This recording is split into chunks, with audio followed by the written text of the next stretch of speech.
Welcome to Om on the Range, where we share the practice of meditation, the wisdom of Western Buddhism, and the refuge of our community. Whether you are new to meditation or a longtime practitioner, committed or curious, this offering is here to share solutions, stories, and support. Happiness and better health are available to everyone. It just takes practice. This is Om on the Range. Hello and welcome to episode number 42 of Om on the Range. My name is Whit. Very glad that you decided to join us today. This week, our co-host is Linda Kramer. Linda, thank you so much for coming on. How are you today? Very well, Whit. Thank you.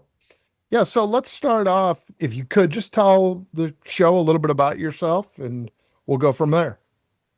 I came to TBC through Turning Point. I found a person who came here and she kept saying, Linda, you need to come to TBC. And then I was able to meet with Victor. He was teaching a class at Turning Point. And then what happened, I ended up in a nursing home because I had an infection that had to be treated intravenously. And that was for 6 weeks. That was long enough. Victor came to see me. And I'd been meditating for maybe 5 years. I had taken a class through a resource that UMKC offers through a program of older people that are retired get together and have different classes. And so I learned a little more about Buddhism there. And so that's kind of how I ended up coming to TBC. Okay, so what's your practice look like? Is it a daily thing or? Yeah, it is a daily thing, meditating on a daily basis. That's what I attempt to do. Actually, right now, I'm taking a class through the temple on the mechanics of meditation. And I've gone to quite a few silent retreats where we meditate maybe 3 hours a day. Wouldn't you say, Whit? Yeah, absolutely. You and I have retreated a couple of times together as well. It's always Uh, good to have you on board. You're a good, calming presence, and you're also always willing to help. And that's so important to those kind of things, really to any endeavor, but certainly to a yeah, retreat. yeah, I do love those retreats. I haven't missed one since I started. You know, they're just good for you no matter where you are within your practice. And it does keep getting deeper. And I love to be able, even though it's a silent retreat, the energy that is received there with all of us working toward being in the present moment really intensifies the practice. Just Right, when you right. say, I would. I love the energy that you carry out of such a retreat. And kind of to your point, even though it's supposed to be silent, I really like all the friendships that kind of right. blossom there and become stronger through that shared experience. Because always at the end, if you don't know somebody, you get to find out more about them. And when we get there, we get to have our first meal together and talk. So it's Sangha that we're developing there. And it's Right. just, it's good. Yeah. I'm also an artist. Yeah, tell us a little bit about your work and what's your history with art? Like how long have you been doing it? And just give us the old 411 on that. Last year, right about this time, I had a show called Kramer's Lifesaver. And it was a show that started with a piece of work I did in kindergarten and all the way up till last year. So I have used art all of my life to express myself. Sometimes I'm expressing the beauty of nature or people or whatever it might be. At other times, I let myself completely go. And I might start out being really serious and making a beautiful self-portrait of myself. But if I listen to my body and what's on the page, and also let my hands just kind of guide me and do the work. Sometimes it goes the opposite direction and becomes a very expressive piece that really goes within and helps me see where I've been and maybe where I'm going and what hurts me. That's really interesting. So it sounds like the process is cathartic. Is that fair? Yes, it is. It's a part of the awakening too. I'm also an art therapist, and art really is another form of meditation, just like music can be. Right. And it's very spiritual, very creative, especially if you allow yourself to let go. And that's some of the things that we're trying to do sometimes in meditation, is when things come up and just really not able to deal with at the moment, or we're not ready to. We have to learn to let it go. And that's hard to do, let people go sometimes. I was just going to add that, I'm not an artist, Uh-huh. but I have found through my practice that my relationship with art has changed. Oh, yeah. How's So, that? well, so with pieces or I'm going to use that term pieces. That's not always what it is, but Yeah, any yeah. sort of artistic endeavor that I experience, I'm no longer caught up as much in that's good, that's bad. I like this, I don't like this. I'm much more interested now in just experiencing it, whatever that is. And I think the reason that I tie that so closely to my practice is because that's kind of what I'm trying to do with life. I think that's one of the points of all this is that you accept what it is. You learn and you don't judge it and you don't. And that's what makes art so powerful is that it's generally in its purest form, it doesn't have an agenda behind it. It's just this. This is it. And so, Well, Whit, you just defined my latest piece of work that is actually in a show right now. tell me about it. Well, the name of the show is Tathāta. This is a Pali term. And what it is, just being, just in the moment. Okay. What did you find when you worked with that or started with that? Well, first of all, I had no idea that what I was doing was going to turn into something to go into a show. I was taking a class. I don't know how many of us were working on this, probably about 20. A Year to Live by Stephen Levine, except my teachers who are from TBC broke it down to 6 months to live. And, really living is living in the moment, not years and months and all of that. But when I first started the class, part of our assignment was going to be to do some journaling to see what came up within our class assignments and even just discussion groups. And right away, I decided, well, I'm going to do a piece of artwork on a daily basis to go along with my last 6 months of living, because that's kind of the way we were supposed to look at it.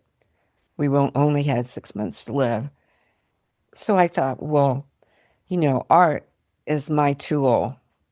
Words have never come easy or been able to express. I think I had some major trauma because you really find words pretty hard when there's been trauma in your life, especially in certain times of your life. But art is just a way I express myself. So I started on a daily basis. Some of the pieces came from the reading I did. Some of the pieces came from what happened the day of. Maybe it just varied. We also listened to a audio on what is it called? Soft Belly. Okay. That was part of our assignment, was to listen to that on a daily basis. And in doing so, it really took you into your body. And I think that's one of the things that we try to do in our practice, because our minds have words and they create all kinds of stories, and they may not be true stories, but the body really holds the truth. And so anyway, I ended up with 30 times 6 months, that many pieces. And really about 2/3 of the way through, I saw that there was a show I could enter called Art Heals. And I thought, oh, this would be great for other people to see and maybe help them to be able to let go and do their artwork in the process.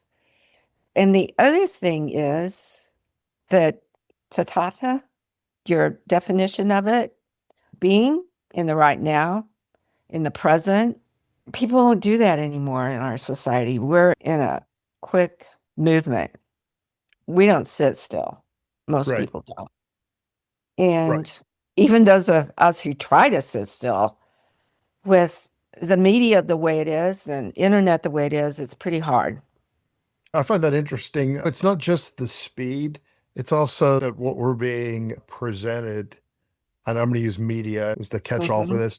It's not necessarily designed to be helpful or healthy for us. It's Yeah, designed to keep our attention. A scared consumer will spend more money than a satisfied consumer.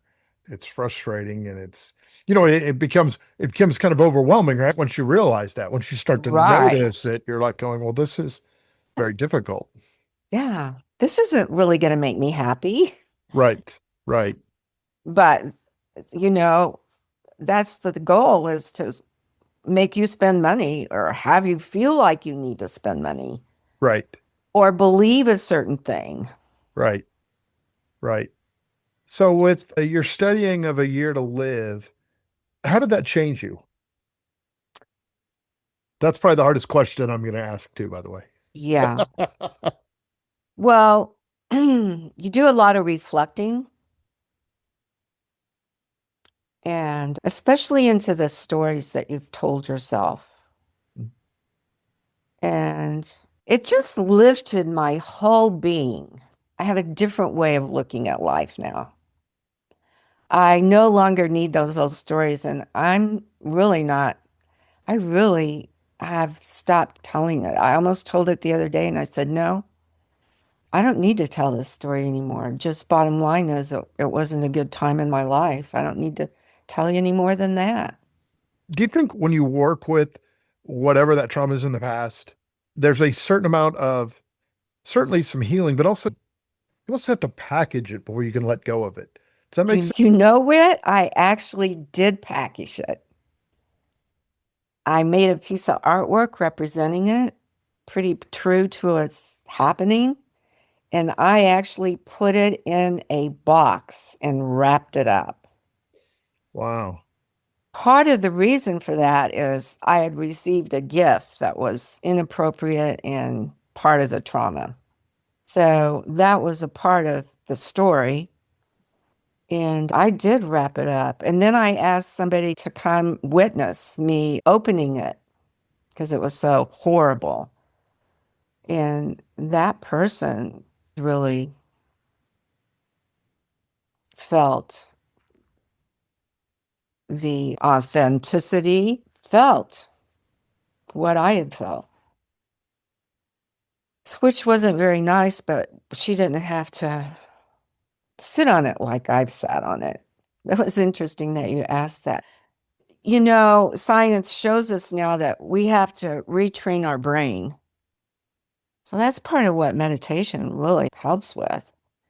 Do you have anything else you want to ask about that? I mean, I actually felt one day, I really felt it, the change.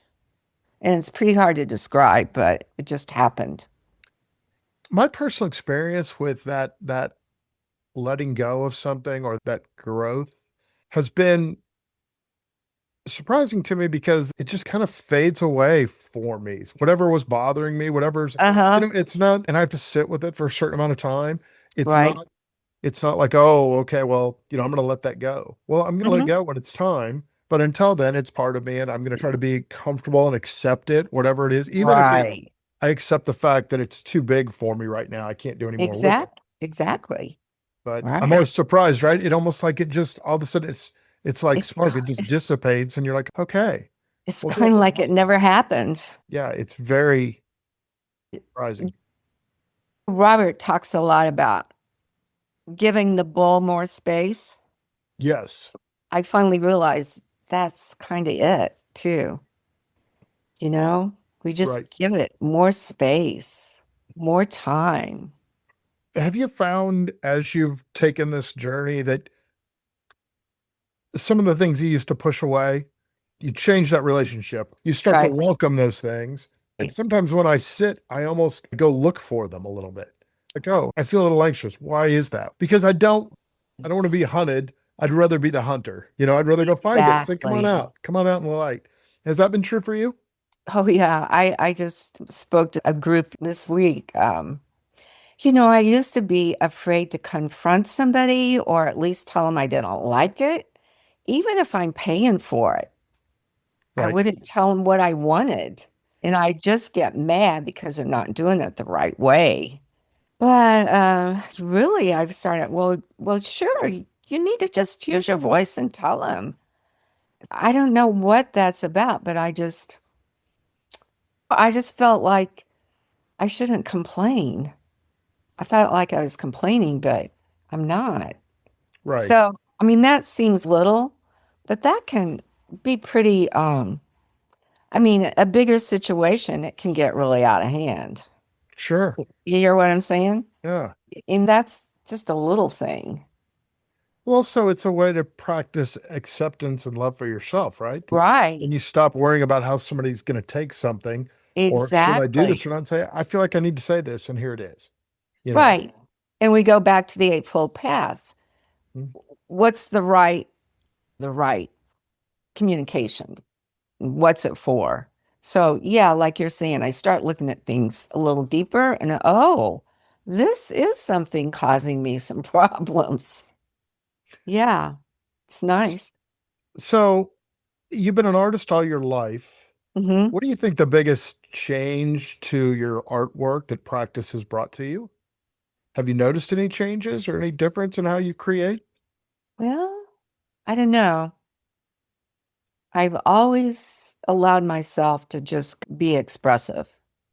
Right. I was thinking that after I asked the question is whether, Yeah. on one hand, that seems like, oh, that would be a real influence. But on the other hand, if you've been pure and true to just creating, it's Yeah. almost like the other way around. It's almost like the art has already reached that point or has already been that Yeah, true. it really has. Even when I kind of go in, there's series that I do, and it's things that you have to work through that you keep doing the same series. Like one summer, I spent the whole summer in the mountains just painting watercolors of the beauty within. And so I don't know. Well, first of all, back to your other question. I want to read what somebody else has said about after they viewed the show on Tathāta or Just Being was the Yeah. title of it as well. She went and saw the show, and I want to quote how deeply it affected her.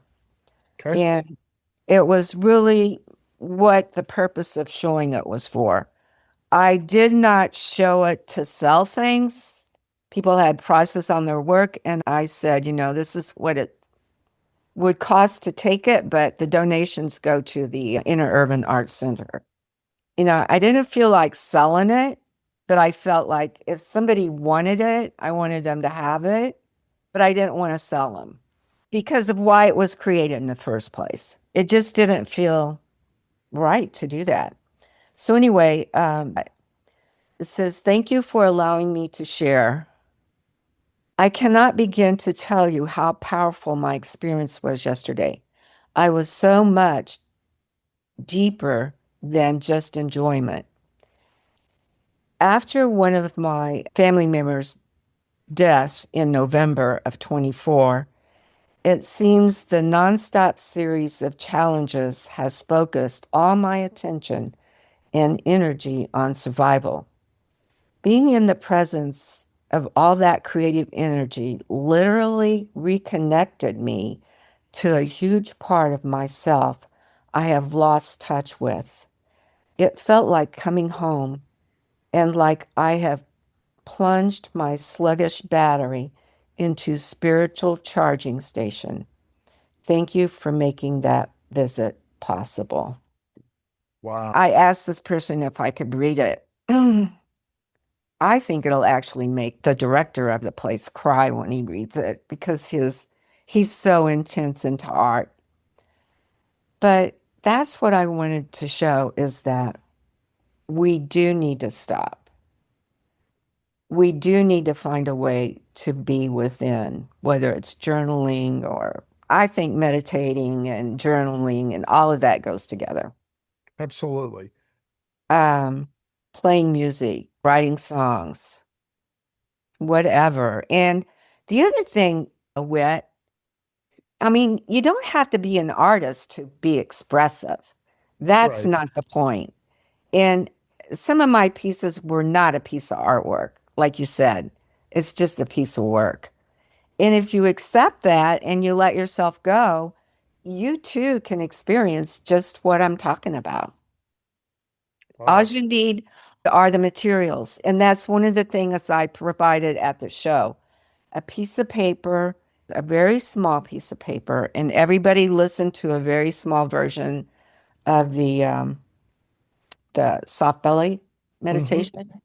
And then they created a little piece and then they taped it on a bigger piece with others who had done the same. And it's like the fabric of our being together. And we're all different. And so, yeah, you don't have to be an artist to be expressive. Right. And you said it at the very beginning. You don't judge. No, you don't judge. You just let it go. Yeah, it's kind of a two-dimensional sangha you put together there. Yeah. Yeah, that's really interesting. Just had a quick question for you. Is there any teacher, book, any sort of thing that you would recommend to someone who might be considering this journey or interested in, I don't know, utilizing practice and the teachings to heal or to grow? Well, I think at first just being with Sangha and belong to like a book club or I'm a very intuitive person, so I just kind of hang out. Right. But I did find this really cool video. It's called Tathāta and Alan Watts. Alan Watts. I mean, did you watch it? I did. It's super. After I asked that question, I was going, I should have set that up a little better because I was hoping you'd bring that up. I just thought that was so cool. I've watched it over several times and I hear it differently.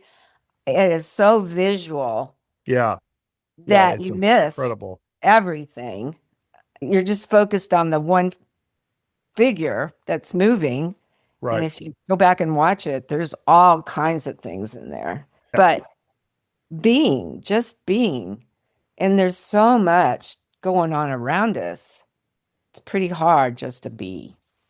Well, Linda, thank you so much for joining us on the show. It was great to hear a little bit about how you've used art and how you've used practice to develop some healing techniques. So, thank Okay. you for doing that. And the video we were talking about is called Tathāta. It can be found on YouTube.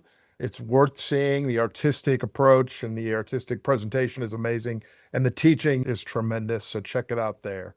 But thank you for being a part of this. To our listeners, I just want to say thanks for joining us. It's always a pleasure to have you with us here at on the Range. This is episode number 42. My name is Whit, signing off, wishing you happy trails. Thanks to our on the Range production team for making this program possible, and to Mr. Brad Athey for composing and performing the original music. And to you, our listeners, thank you for being a part of this journey as we explore meditation, Western Buddhism, and the path towards a happier, healthier life. Remember, less suffering and more joy are available to everyone. It just takes practice. Until next time, stay grounded, stay kind, and keep finding peace in the simple, practical things. For all of us here at On the Range, Happy trails.